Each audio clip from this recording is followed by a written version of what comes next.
देखो क्या, एक साम्राज्य की राजधानी विजयनगर। ठीक है, हम लोग आज क्या पढ़ने वाले हैं, हिस्ट्री क्लास 12। एक साम्राज्य की राजधानी विजयनगर। बोलो विजयनगर साम्राज्य की स्थापना किसने और कब किया। ठीक है, विजयनगर जो है उसका साम्राज्य का स्थापना किसने और कब किया समझाएं। तो बोलो विजयनगर साम्राज्य की स्थापना 1336 ईस्वी को हुआ था। कब हुआ था? 1336 ईस्वी को हरिहर और बुक्का नामक दो भाइयों ने की थी। किसने किया था? हरिहर और बुक्का, दो नाम, मतलब हरिहर और बुक्का दो भाई थे, है ना। उसी ने क्या किया था? विजयनगर साम्राज्य की स्थापना किया था। कब किया था? 1336 ईस्वी में। ठीक है, ऑब्जेक्टिव क्वेश्चन आएगा कि विजयनगर साम्राज्य की स्थापना कब हुआ, तो कब हुआ?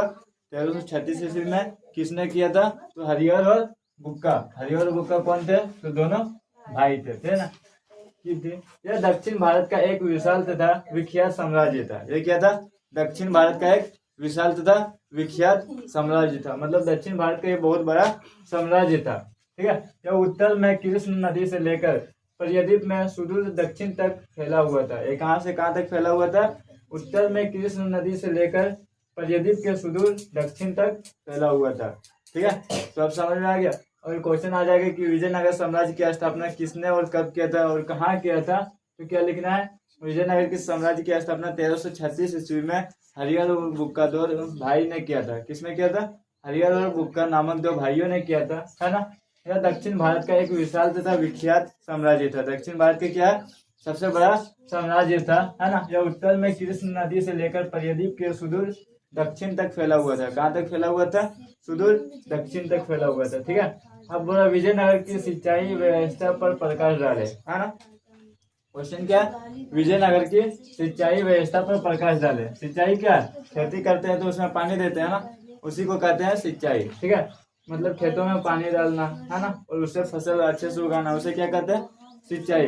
तो बोला विजयनगर जो था उसकी सिंचाई व्यवस्था पर प्रकाश डाले। तो बोला विजयनगर साम्राज्य तुंगभद्रा नदी के किनारे बसा हुआ था। कहाँ बसा हुआ था? तुंगभद्रा नदी के किनारे बसा हुआ था। ठीक है, जिस कारण विजयनगर साम्राज्य की भूमि बहुत उपजाऊ थी। क्या हुआ कि ये नदी के किनारे बसा हुआ था। कौन सा नदी? तुंगभद्रा नदी के किनारे, है ना। जिसके कारण क्या हुआ, वहाँ का जो मिट्टी है वो बहुत उपजाऊ है। क्या? बहुत उपजाऊ है, मतलब वहाँ फसल बहुत ही अच्छा से होता है। वहाँ के शासक कृष्णदेव राय हैं। कौन थे वहाँ के शासक? कृष्णदेव राय थे। तुंगभद्रा नदी से बहुत से नहरों का निर्माण किया था। और वो क्या किया था? जो नदी था तुंगभद्रा नदी, उससे क्या किया था? बहुत सारे नहर निकाले थे, है ना, निर्माण किया था। और क्या, जिससे किसानों को सिंचाई करने में बहुत सुविधा होती थी। जिससे किसान क्या करते थे? मतलब सिंचाई के लिए बहुत सुविधा होती थी। नदी को नहर से मिला दिया जाता था। क्या करता था? नदी को नहर से मिला दिया जाता था। किसान अपने खेत तक आसानी से पानी ला सकते थे, है ना।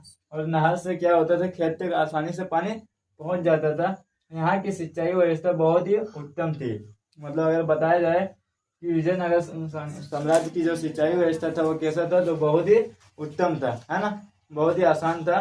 तो वही है, विजयनगर साम्राज्य किस नदी के किनारे बसा हुआ था? तो तुंगभद्रा नदी के किनारे, है ना। तो वहाँ क्या हुआ था कि वहाँ का मिट्टी बहुत उपजाऊ था, इसलिए ज्यादा फसल होता था। वहाँ का जो शासक था कौन था? कृष्णदेव राय, है ना।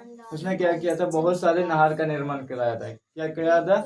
बहुत सारे नहर का निर्माण किया था, जिससे किसानों को जब पानी की जरूरत होता तो वो क्या करता था? नदी से मिला देता था। क्या करता था?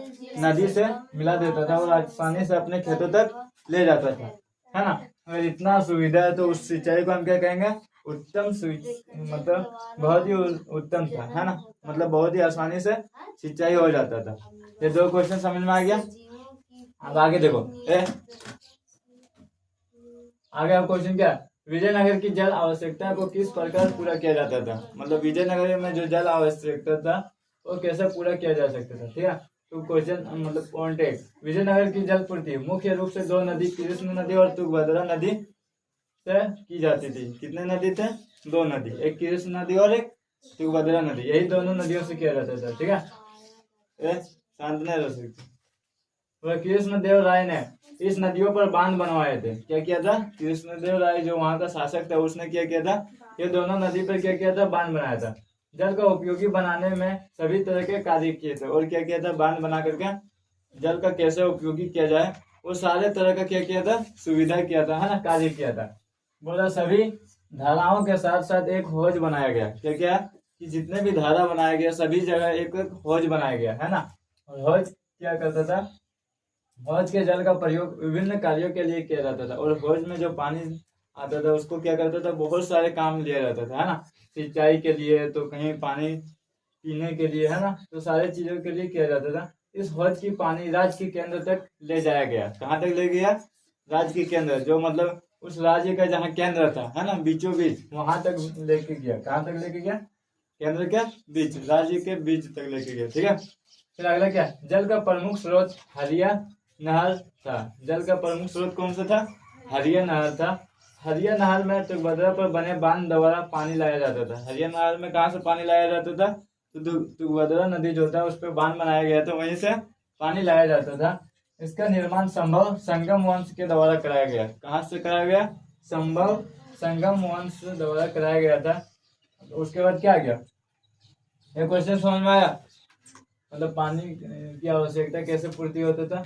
अब देखो, विरूपाक्ष मंदिर की विशेषताओं की स्पष्ट करें। विरूपाक्ष क्या है, एक मंदिर का नाम है। ठीक है, उस मंदिर की क्या विशेषताएं स्पष्ट करना।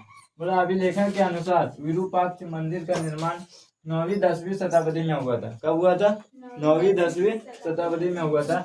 यह मंदिर कर्नाटक राज्य के हम्पी में तुंगभद्रा नदी के किनारे पर स्थित है। कहाँ है, कर्नाटक राज्य के हम्पी में है ना, वहाँ तुंगभद्रा नदी है, उसी के किनारे पर स्थित है।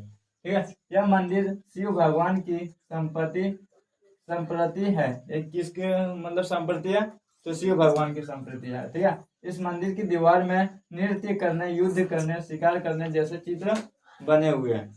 तो पूरी जगह विरूपाक्ष मंदिर की विशेषता क्या है, तो बोल देना कि ये कहाँ स्थित है। तो इसका निर्माण हुआ था 9वीं-10वीं शताब्दी में है ना। यह मंदिर कर्नाटक राज्य के तुंगभद्रा नदी के किनारे स्थित है। किस जगह पे, हम्पी में तुंगभद्रा नदी है, वहाँ के किनारे स्थित है। इस मंदिर में किसकी संप्रति है, तो शिव भगवान की संप्रति है ना। इस मंदिर की जो दीवार है उसमें चित्र बना हुआ है। किसका चित्र बना हुआ है, तो नृत्य करने है ना, नृत्य करने, डांस करने, युद्ध करने, शिकार करने जैसे चित्र बने हुए हैं। कोई दिक्कत, 4 क्वेश्चन समझ में आ गया।